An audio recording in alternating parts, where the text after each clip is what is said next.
Hello and welcome to another episode of Killat Reviews. Today we'll be looking at the Voyage of the Space Beagle, and I have to turn it over because there's a sticker going over the author's name. I'm really terrible at remembering names. A.E. Van Vogt? Vogt? Yeah, however you pronounce that. This was actually made around 1950, so it's actually a pretty vintage story. The book itself right here is not really vintage. It's more of like a modern remake. First, the cover. Yeah, with my camera, the cover's not that good. That's why I like the pocketbooks. It's much easier to look at the cover. With the exception of this eyesore right here, it's actually pretty good. Love the whole eye in there. And back's boring, but whatever. So this is actually more of a collection of 4 short stories from the guy, all with the crew.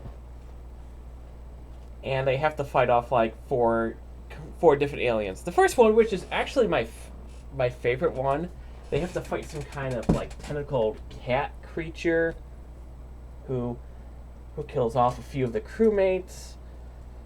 The second one, they have to deal with an alien race that like can hypnotize people. Which, that one wasn't as good. I wasn't a huge fan of that second short story. The third one, which is probably one of the more disturbing ones, is they meet some kind of space creature that's goal is to impregnate the crewmen. Also known as basically the freaking aliens. Yeah, from Alien. This is kind of the inspiration for that, aka, which I'm going to steal that. It was a little bit... Which is actually very disturbing. In case if anyone knows me, I'm actually a huge fan of the movie Alien and Aliens. We don't like to talk about the rest of the movies. But besides that, and the fourth one also has to deal with like another alien who basically goes where heads and terraforms planets, and each of these are actually defeated by the crew in unusual ways. Which is different than just going in and just shooting with their guns. So it's a completely different tactic. And it's actually not really a long book either. It's just over 200 pages. Like I said, this book's a little too big for the camera.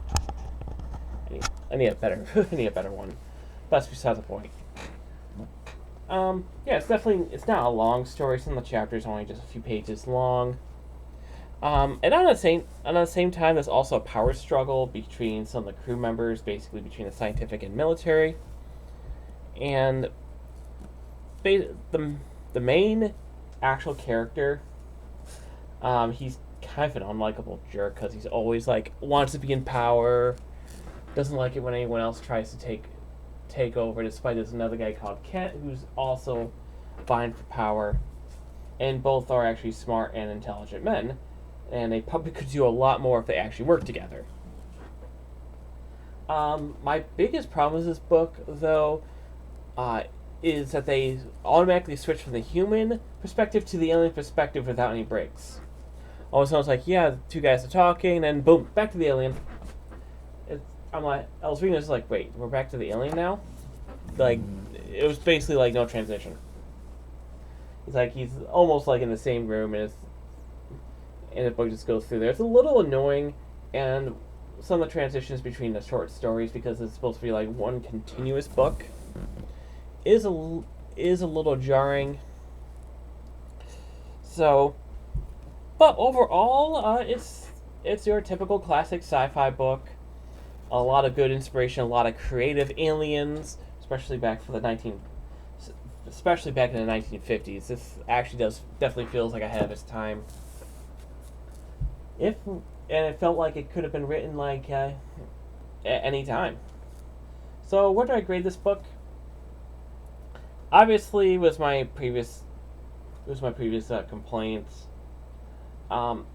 It's a strong 8 out of 10. Very creative. Absolutely like this book, but like I said, there's a few glaring problems, but it's mostly because it's hard to really get short stories to flow together. But I almost wish that like they put like some intermissions or Hi there. Yeah, he likes to wake up when I'm doing reviews. Yes, I hear you. Okay, you can get some scratches. Here. You want to come here? Let me bring him on there. Oh, you're all wet.